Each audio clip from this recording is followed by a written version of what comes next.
네, 저 앞들 인사하겠습니다. 잘 오셨습니다. 인사하겠습니다. 네, 하나님 말씀을 같이 보겠습니다. 마태복음 4장 18절로 22절의 말씀입니다. 마태복음 4장 18절로 22절 말씀 우리 한 절씩 교독하겠습니다. 제가 먼저 18절을 읽겠습니다. 갈릴리 해변에 다니시다가 두 형제 곧 베드로라 하는 시몬과 그의 형제 안드레가 바다에 금을 던지는 것을 보시니 그들은 어부라. 말씀하시되 나를 따라오라.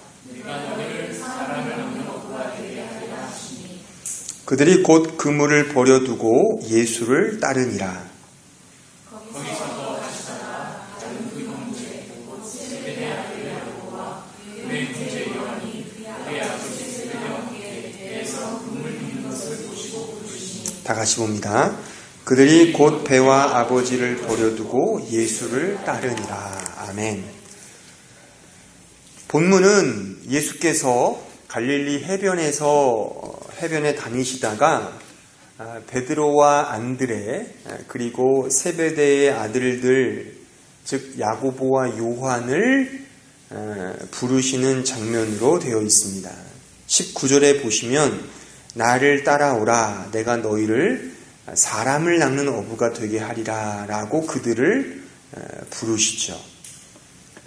그 부르심에 그 제자들은 어떠한 망설임이나 어떠한 군소리도 없이 그대로 따릅니다. 베드로와 안드레는 그물을 버려두고 또한 야고보와 요한은 심지어 아버지까지 두고 주님을 따른다라고 그렇게 기록되어 있죠. 여기서 우리는 이러한 질문을 던질 수 있습니다. 과연 예수님의 그 부르심에 그 제자들은 과연 어떻게 따를 수 있었는가? 즉 무엇이 그들로 하여금 예수의 부르심에 응하도록 만들었는가? 그 예수님의 부르심에 그 제자들의 응답, 그 따름이 가능한 그 근거와 명분은 무엇인가 하는 질문입니다. 이 질문을 토대로 하여 그 제자들과 오늘을 사는 우리와의 차이점은 무엇이고 또한 공통점은 무엇인지를 우리가 오늘 설교를 통해서 한번 생각해 보고자 합니다. 먼저 우리가 그 예수님의 부르심에 대하여 아주 어떠한 군소리 없이 기꺼이 따를 수 있었던 그 근거가 첫 번째가 무엇인가 하면 바로 예수님의 그 부르심은 곧 하나님의 독생자이신 예수 그리스도의 부르심이었기 때문입니다. 여기서 하나님의 독생자라 함은 하나님과 동일 본질의 존재라는 것이죠. 즉 예수님은 하나님이라는 뜻입니다. 그 부르시는 그 주체가 바로 하나님이시기 때문에 예수 그리스도가 하나님이시기 때문에 그 부르심에는 권위가 있는 거죠. 신적 권위가 있고 능력이 있고 또한 권능이 있는 것입니다. 그렇기 때문에 그 부르심에는 그런 권위 속에서 발휘된 것이기 때문에 거부할 수가 없는 것이죠. 무조건적이고 직접적이며 설명할 수 없는 예수님의 그 권위가 그 부르심에 응답할 수밖에 없는 근거와 명분이 된다. 그렇게 말씀드릴 수 있는 겁니다. 그 권위와 그 권능은 세상에는 없습니다. 다른 어떤 것에는 그만한 권위와 권능을 그 대상을 찾을 수가 없는 것이죠. 오직 하나님이신 예수님만이 그런 권위를 가지고 나를 따르라 라고 부르신 겁니다. 그 부르심에 권위가 있다는 사실을 우리가 알아야 하는 것이죠. 우리가 따라야 하는 당위성, 따를 수밖에 없는 근거가 바로 여기에 있는 것이죠. 우리는 따라야 하고 따라야만 하고 따를 수밖에 없고 따르는 것이 가장 영광된 행위임을 알 수 있는 것입니다. 왜요? 근거가 뭐라고요? 바로 부르시는 그 주체가 누군데요? 하나님이신 예수님이기 때문에. 바로 예수님은 그리스도이시기 때문에, 바로 그분의 권위 때문에 따를 수밖에 없다는 것이죠. 이 부분을 누가는 좀 더 소상하게 이렇게 설명해 주고 있습니다. 누가복음 5장에 한번 가보실까요? 누가복음 5장 1절에 가보시면 1절로 11절 말씀을 제가 한번 읽겠습니다. 무리가 몰려와서 하나님의 말씀을 들을새 예수는 게네사렛 호숫가에 서서 호숫가에 배 두 척이 있는 것을 보시니 어부들은 배에서 나와서 그물을 씻는지라. 예수께서 한 배에 오르시니 그 배는 시몬의 배라. 육지에서 조금 떼기를 청하시고 앉으사 배에서 무리를 가르치시더니 말씀을 마치시고 시몬에게 이르시되 깊은 데로 가서 그물을 내려 고기를 잡으라. 시몬이 대답하여 이르되 선생님, 우리들이 밤이 새도록 수고하였을 때 잡은 것이 없지만은 말씀에 의지하여 내가 그물을 내리리이다 하고 그렇게 하니 고기를 잡은 것이 심이 많아 그물이 찢어지는지라. 이에 다른 배에 있는 동무들에게 손짓하여 와서 도와달라 하니 그들이 와서 두 배의 채움에 잠기게 되었더라. 시몬 베드로가 이를 보고 예수의 무릎 아래에 엎드려 이르되 주여 나를 떠나소서 나는 죄인이로소이다 하니 이는 자기 및 자기와 함께 있는 모든 사람이 고기 잡힌 것으로 말미암아 놀라고 세베대의 아들로서 시몬의 동업자인 야고보와 요한도 놀랐습니다. 예수께서 시몬에게 이르시되 무서워하지 말라. 이제 후로는 내가 사람을 취하리라 하시니 그들이 배들을 육지에 대고 모든 것을 버려두고 예수를 따르니라. 자, 이 부분에서 마태와 좀 다른 게 누가는 예수님의 부르심을 말씀과 연결시키고 있다는 사실이죠. 즉 말씀의 가르침을 통해 자신이 그리스도임을 밝히 알려주시고 자신을 따를 것을 명령하시죠. 그때 베드로는 말씀에 의지하여 그물을 내렸고 내가 사람을 낚는 사람을 취하리라는 그 말씀에 의지하여 주님을 따릅니다. 물론 베드로와 그 외의 제자들이 어떤 존경할 만한 믿음이 있다거나 어떤 탁월한 결단력을 통하여 그렇게 했다는 게 아니죠. 우리는 그들의 믿음의 수준을 훤히 알고 있습니다. 가까운 미래에 베드로는 예수님을 3번 부인하고 많은 제자들은 나머지 제자들은 주님이 고난을 당하실 때 다 뿔뿔이 흩어지고 자기를 갈 길로 찾아갑니다. 그게 그들의 믿음의 주소예요. 현 주소예요. 하지만 전혀 믿음이 없었다고 말할 수도 없죠. 그들은 예수가 그리스도임을 알았습니다. 그분의 가르침과 말씀을 통하여 그들은 이분이 진정으로 구약이 약속한 그 메시아다라고 하는 그런 이해와 그런 알미 있었어요. 그 알을 바탕으로 주님을 따른 겁니다. 단순하게 반응을 한 거죠.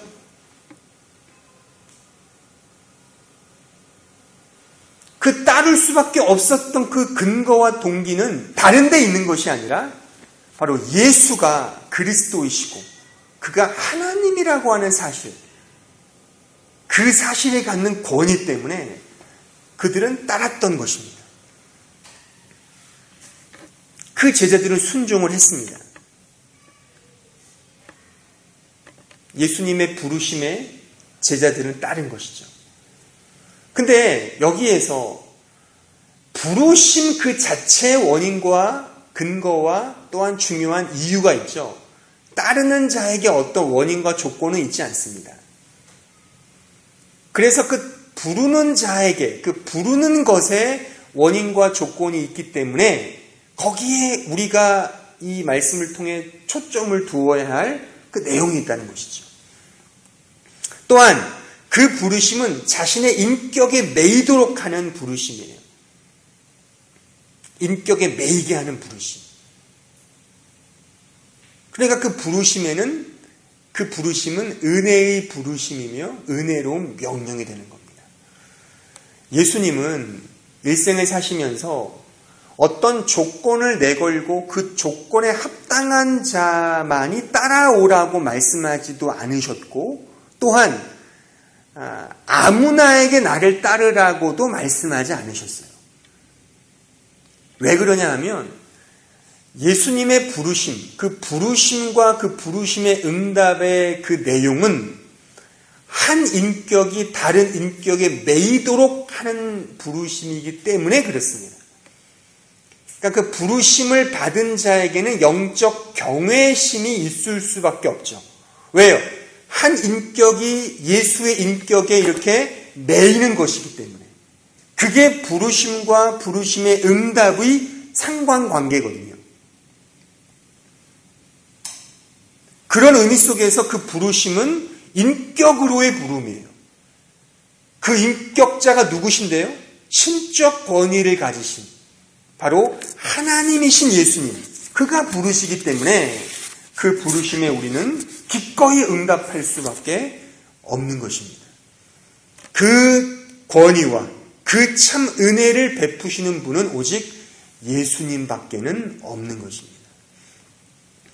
또 하나는 예수님의 그 부르심은 참 인간으로서의 부르심이기 때문에 우리가 따라야 할 근거와 명분이 있다고 말씀드릴 수 있습니다.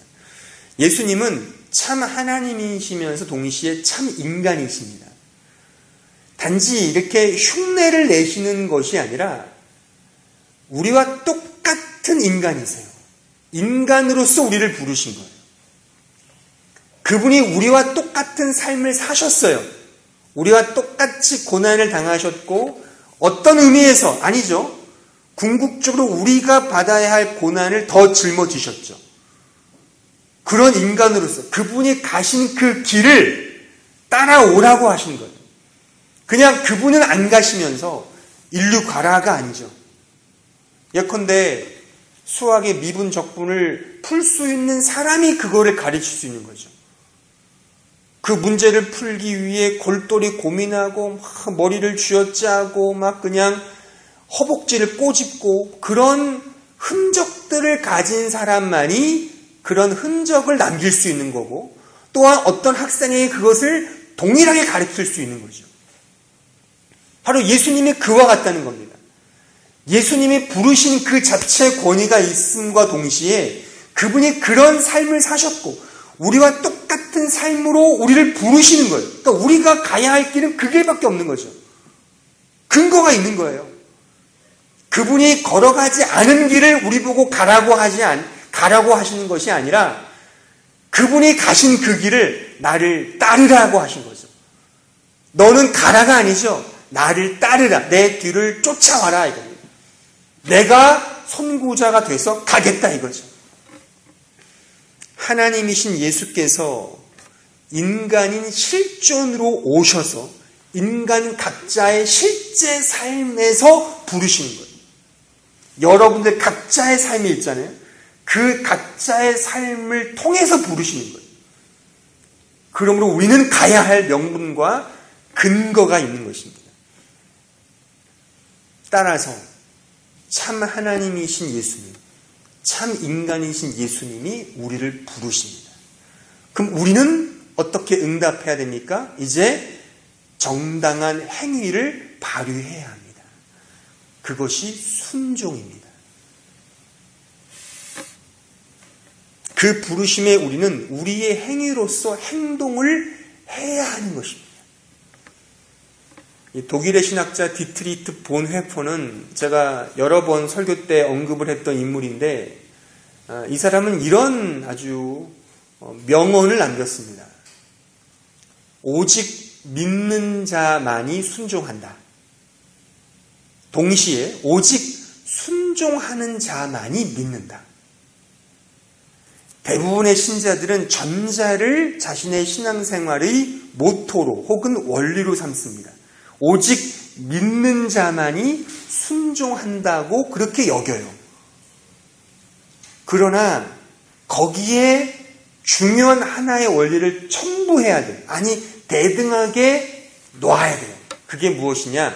오직 순종하는 자만이 믿는 것입니다.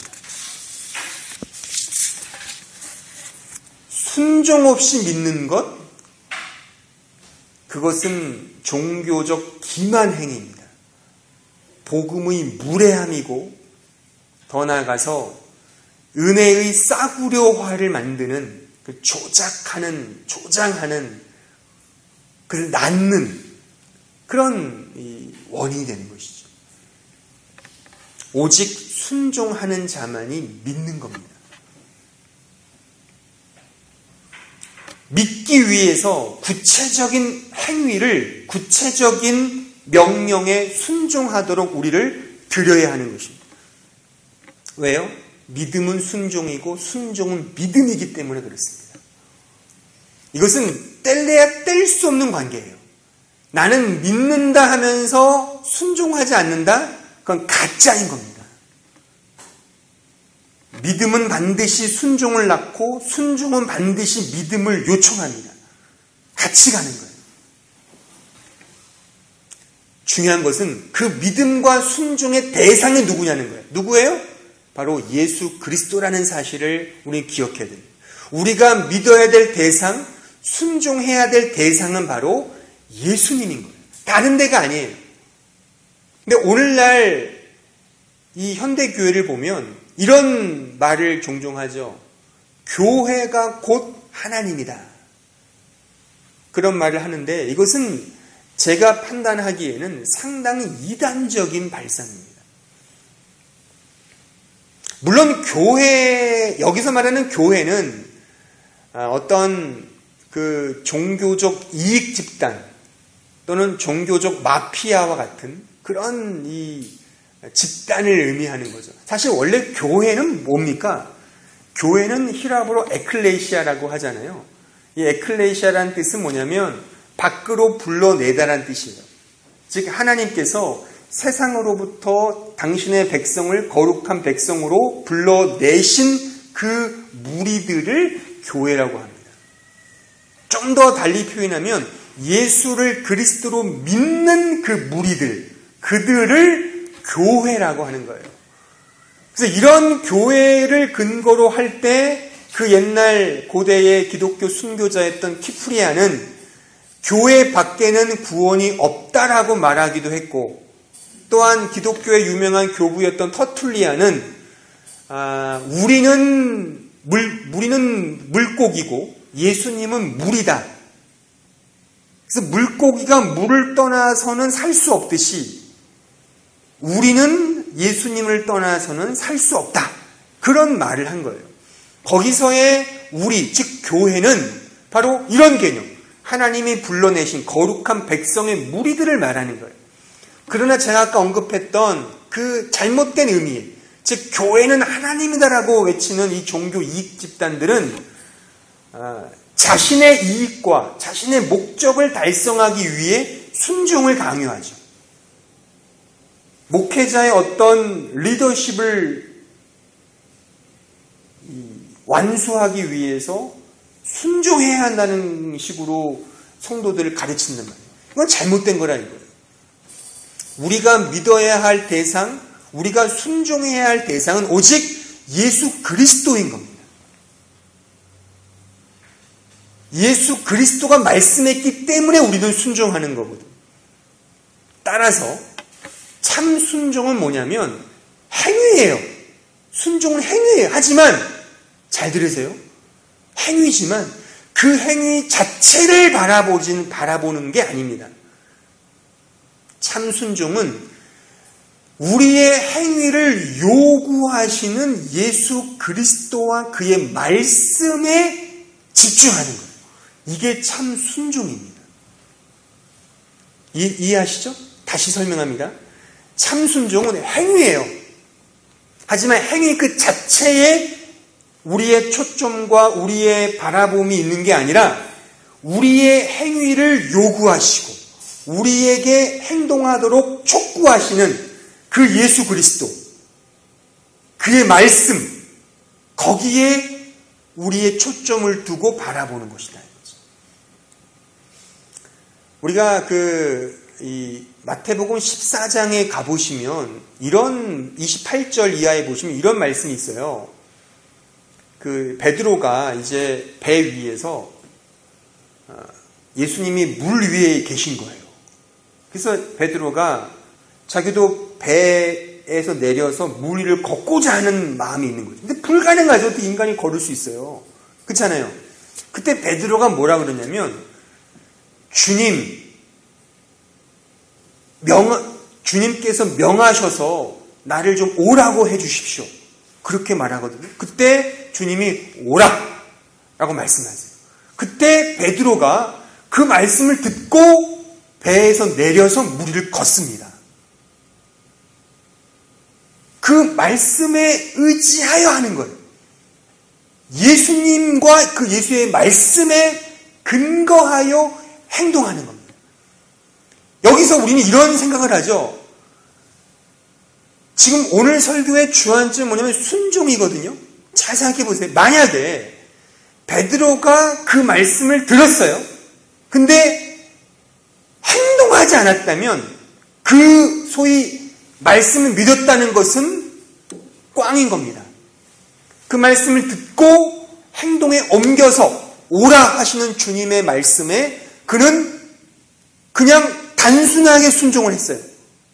그럴 때 물 위를 걸었단 말이에요. 바로 그걸 말하는 거예요. 따라서 성경이 말하는 순종과 믿음의 관계는 명확합니다. 함께 가는 거예요. 그래서 순종은 뭐냐? 달리 정의를 하면 바로 믿음의 행위예요. 믿음의 행위. 달리 표현하면 주님의 말씀을 믿는 행위예요. 주님의 말씀을 믿는 행위예요. 이것이 순종이라고 말씀드릴 수 있습니다. 그 행위 자체를 중요시 여기거나 그것에 초점을 두는 게 아니에요. 주님, 우리의 영원한 왕이시며 우리의 구세주 되시며 하나님이신 그 예수 그리스도, 또 그분의 그 말씀, 그것에 우리의 순종과 행위에 근거가 있다는 사실을 우리는 알아야 됩니다. 당연히 우리는 거기에 단순하게 반응하고 단순하게 행동으로 옮기는 그것이 필요한 겁니다. 교회의 말에 순종하라가 아닙니다. 어떤 특정한 사람의 말에 순종하라가 아니에요. 여러분들이 믿는 예수님, 그분의 말씀에 순종하라는 거예요. 그분의 행위에 우리는 즉각적으로 반응해야 하는 거예요. 그것이 우리가 순종해야 할 근거라는 사실을 알아야 돼요. 제가 오늘 전하고자 하는 원리는 이겁니다. 자, 그런데 이제 좀 적용을 좀 해보면, 성도도 얼마 안 왔으니까, 여기서 아예 성경 공부를 해버리죠. 네? 적용을 제가 한 몇 가지로 준비를 해봤어요. 뭐냐면, 이런 첫 번째 의문을 우리가 제시할 수가 있을 것 같아요. 나는 믿기는 믿는데 순종함이 약하다. 그런 생각을 많이 해보시죠. 나는 믿기는 믿는데 순종함이 약하다. 그래서 우리가 종종 되뇌 있는 성경 구절이 있죠. 이럴 때 아주 변명적으로 내세울 수 있는 성경 구절, 로마서 7장. 마음은 원이로되 육신이 약하여. 사실 우리 인간은요, 불순종에 대한 욕망이 있어요. 아담과 이브 이후에 인간은 불순종을 하려는 그런 욕망이 있고, 그 불순종의 욕망을 제어하지 않는 한 그 진리대로 살 수 없습니다. 내가 해야 할 책임을 회피한 채, 그러니까 순종이 약하다, 믿음이 없는 겁니다. 그렇게 우리가 하나 정리할 수 있겠고, 또 다른 하나의 물음은 이런 물음을 쓸 수 있죠. 나는 그렇게 할 만한 믿음이 없다. 나는 그렇게 할 만한 믿음이 없다. 그렇게 할 만한 믿음이 없다는 식으로 우리가 자주 말하거나 저도 자주 듣는 상담 중에 하나입니다. 다른 말로 표현하면 이런 거죠. 믿을 수 있는 상황이 아직 안 왔다 이거예요. 자기에게. 믿을 수 있는 상황이 자기에게 안 왔다는 거죠. 근데 잘 들어보세요. 믿을 수 있는 상황은 순종할 때 오는 겁니다. 이해되세요? 내가 가만히 있는데 믿을 수 있는 상황이 나에게 주어져서 믿는 게 아니라 예수님이 말씀했어요. 따라오라. 우리가 행동에 옮기는 그 옮기는 행동의 액션을 통해 새로운 상황으로 들어가는 거예요. 지금 문 밖에 있단 말이에요. 문 밖에 있어요. 문이 열리면 들어가겠다. 내가 문을 열고 들어가면 되는 거죠.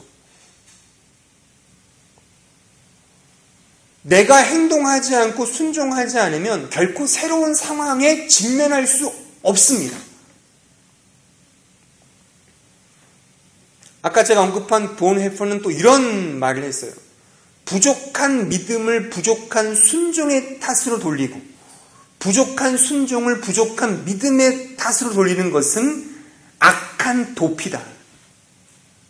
내가 믿음이 없다? 순종의 탓이야. 내가 순종을 못해? 믿음이 없어. 이거는 나의 잘못된 죄된 본성을 감추려고 하는 잘못된 악한 도피라는 거죠. 불신앙은 값싼 은혜를 먹고 삽니다. 왜냐하면 그 불신앙은 계속해서 불순종에 머무르려고 하기 때문에 그런 거예요. 불순종을 하는 가운데 결코 새로운 상황에 직면할 수는 없습니다. 주께서 오라 할 때 베드로가 무리를 걸었어요. 그 말씀을 듣고 단순하게 반응을 한 거예요. 그때 행동을 통하여 그 믿음이 나타난 거예요. 내가 믿었기 때문에 행동을 옮기는 게 아니에요. 내가 행동을 했기 때문에 믿음이 생겨났다고 볼 수 있는 거죠. 믿음은 순종을 요구하고 순종은 믿음을 요청하는 거예요. 함께 가는 거예요. 또 하나는 이렇게 또 우리가 영적 넋두리를 우리는 늘 대곤 하죠. 그게 뭐냐면 말씀을 듣기는 들어도 믿음이 생기질 않아요. 이런 분들 많죠. 그래서 이렇게 얘기해요. 이렇게 뭐 상담을 하다 보면 나는 말씀을 잘 듣습니다. 이해는 잘 돼요. 그런데 뭔가 공허해요. 그리고 그 말씀이 과연 나와 무슨 관계가 있는지에 대하여 조금 회의적인 생각이 있는 거죠. 아직 하나님이 나를 만나주지 않는가 봐요. 그렇게 아주 애둘러서 말을 하죠. 그 목회자는 이렇게 대부분이 말을 해요. 예, 다 때가 있는 법입니다. 속으로는 뭐라고 생각할까요? 목회자 속으로는 하나님께서 누군가는 만나주시고 누군가에게는 믿음을 주시고 누군가에게는 믿음을 주시지 않는 거겠지. 거기서의 모든 상담은 끝이 나요. 그 사람은 여전히 공허한 상태. 주님이 나를 만나주지 않는가 봐. 라는 그러한 마음으로 돌아가는 거예요. 목회자는 그냥 넋두리 치는 거죠. 하나님이 다 하시는 거겠지. 그렇게 하는 거. 끝나는 거예요. 말씀을 듣기는 들어도 믿음이 생기지 않는다.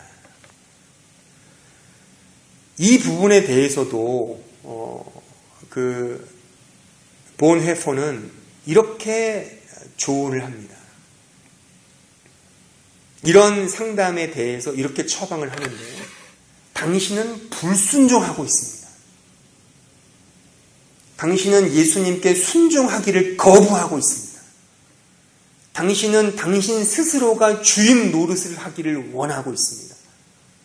당신은 불순종하기 때문에 그리스도의 말씀을 듣지 않는 것이며 당신은 그리스도께 순종하기를 거부하고 있기 때문에 그 은혜를 모르는 겁니다.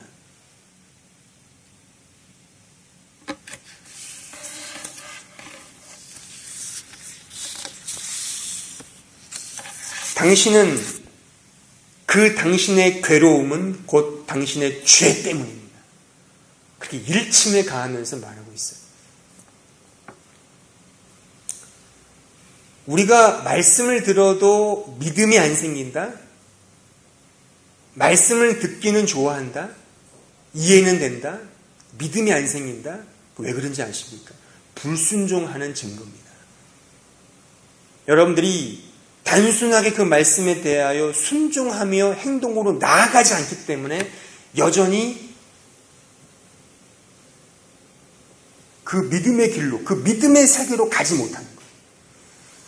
믿음의 세계로 가기 위하여 내가 믿을 수 있는 조건, 믿을 수 있는 상황이 오면 내가 믿겠다?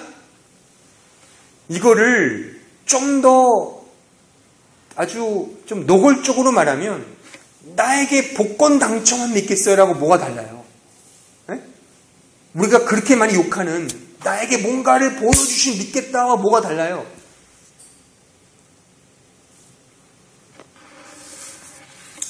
또 하나는 이렇게 우리가 생각할 수 있어요.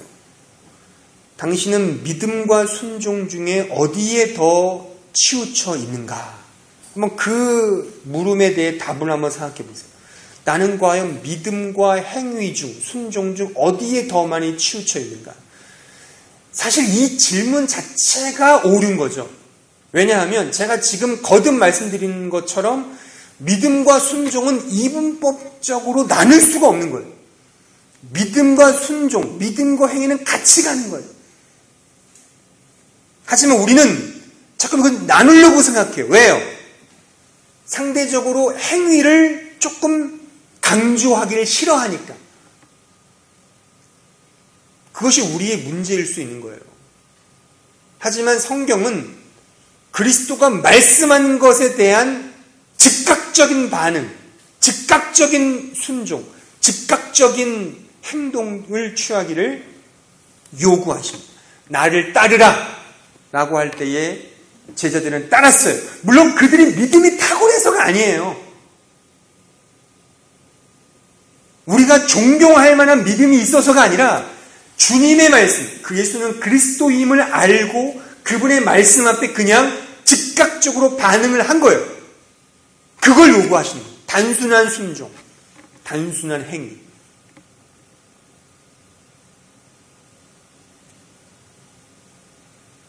자, 그러면 그들과 우리의 차이점을 한번 생각해 볼까요? 지금 제가 이야기한 게 그거죠. 제자들, 즉 본문에 나온 제자들, 또는 우리가 읽진 않았지만 무수히 많죠. 이 마태복음을 기록한 세리 마태, 원래 마태가 세리였잖아요.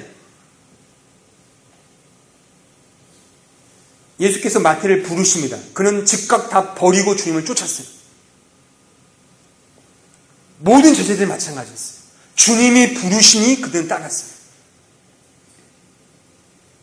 단순하게 즉각적으로 반응해 보였죠. 우리는 어떻죠?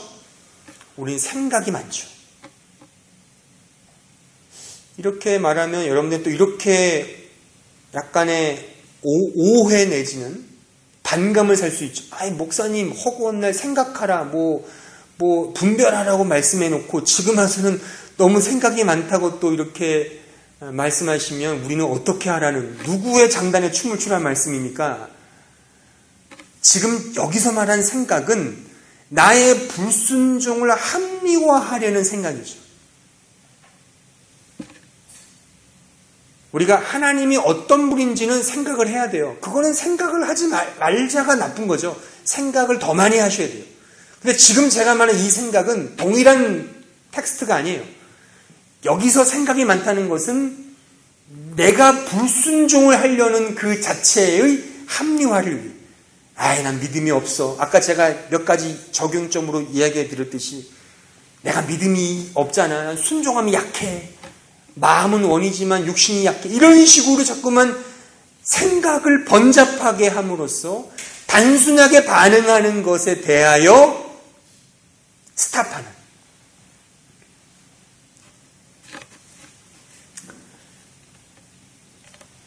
제가 이 단순한 순종을 다시 한번 강조하지만 교회적으로 순종하라는 게 절대 아닙니다.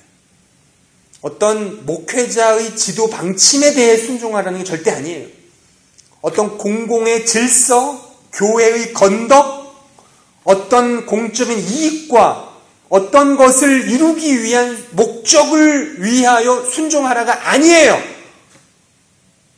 우리가 믿고 따르는 예수님의 말씀, 그 예수님의 인격 앞에 내가 어떻게 순종하느냐를 말씀드리는 거예요.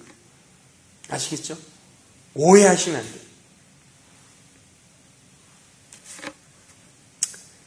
하지만 공통점은 있죠. 그게 뭐겠습니까? 이 순종이 너무 거창하게 생각할 필요는 없다는 거예요. 예수님이 부르시는 것에 우리가 즉각 반응해야 되는 그 대응 관계에 있어서 주님이 우리를 부르실 때 무슨 세계 선교와 미종족 전도와 어떤 대한민국의 민족 복음화를 위해 한국의 부흥을 위해 우리가 사는 이 독일 이 한인 사회의 영적인 갱신을 위해 나를 따르라 이게 아니란 말이에요. 이렇게 너무 거창하게 생각하지 마시라니까요. 예수께서 말씀했죠. 작은 한 소자에게 작은 자에게 냉수 한 컵 대접하는 것이 결코 천국의 상이 잃지 않는 그 길이다. 마태복음 12장에 말씀했단 말이에요. 그러니까 작은 일에 작은 이제 냉수 한 컵 드리는 그게 우리의 소명일 수 있는 거죠. 여러분들이 매일 맞닥뜨리는 그런 삶의 현장 속에서 하나님이 우리를 늘 부르십니다. 여러분들이 예수를 믿는 신자라면 나를 따르라. 나를 따르라라고 지금 늘 우리에게 말씀하실 겁니다. 거기에 우리는 저는 아직 믿음이 약해요. 나는 아직 믿을 수 있는 조건과 상황이 하지 않았어요. 그렇게 우리는 자꾸만 차일피일 미뤄요. 순종을 안 해요. 행위를 안 해요. 실천을 안 해요. 그러면 결코 그 믿음은 생기지 않습니다.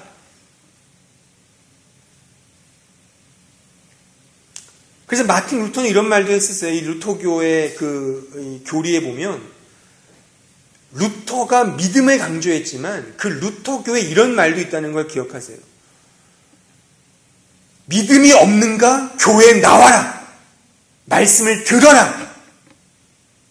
들은 대로 그냥 하루하루 실천하라. 믿음이 생긴다는 거죠. 우리는 자꾸만 우리의 불순종의 본성상 거래하려고 그러죠. 뭘 보여주세요. 뭘 깨닫게 해주세요. 내가 이것을 알게 되면 내가 순종하겠습니다. 모르니까 순종하지 않는 거죠. 우리의 불순종을 합리화시키려고 하죠. 작은 것부터 하는 겁니다. 거기에 본문에 그들과 우리와의 공통점이 있고 그들보다 우리가 훨 나은 게 뭐가 있겠어요? 예? 그들과 우리를 비교할 때 그들보다 우리가 나은 게 뭐가 있겠어요? 그들은 지금 어디 있습니까? 다 죽어서 천국 갔잖아요. 우리는 여전히 육신의 생명이 있지 않습니까? 이게 우리의 순종할 수 있는 가능성이 우리는 더 많잖아요. 안 좋으십니까? 그들은 이미 죄가 없는 세상에 가 있기 때문에 거기서는 가능성이라는 그 말을 쓸 수가 없죠. 그들은 이제 온전한 순종으로 나아가는 거죠.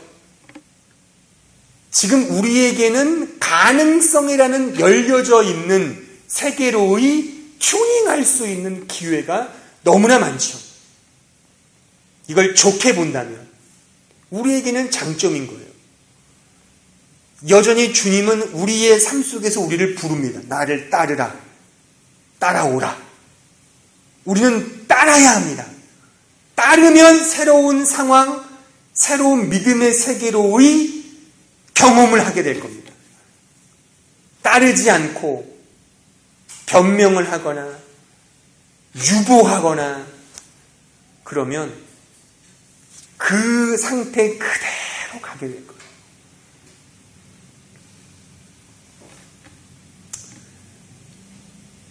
운동을 하다 보면 이런 경우를 너무 많이 느껴요. 요즘에 우리 교회에 그 테니스에 아주 놀라운 바람이 불고 있습니다. 물론 계속 불었지만 저도 테니스를 우리 방 집사님에게 계속 사사를 받고 있는데, 근데 이게 그 힘든 것이 다들 스케줄상 아침 일은 거의 우리 새벽 예배는 안 드리고 새벽 테니스 모임을 해요. 예? 거기서 이제 경건한 활동을 하는 것 같은데, 어쨌든 거기서 이제 아침 일찍, 그러니까 6시에 기상을 해야 돼요. 그래서 준비하고 해야 됩니다. 그러면은 사실 뭐 늦게 자면 그냥 자고 싶죠. 그러니까 뭐 그냥 나가는 것도 귀찮잖아요. 또 뭐 테니스에 미치신 뭐 몇 분들 빼고는 저 같은 사람은 아직 미치진 않았기 때문에 그냥 아유 가야 되나 말아야 되나 그런 늘 유혹이 있어요.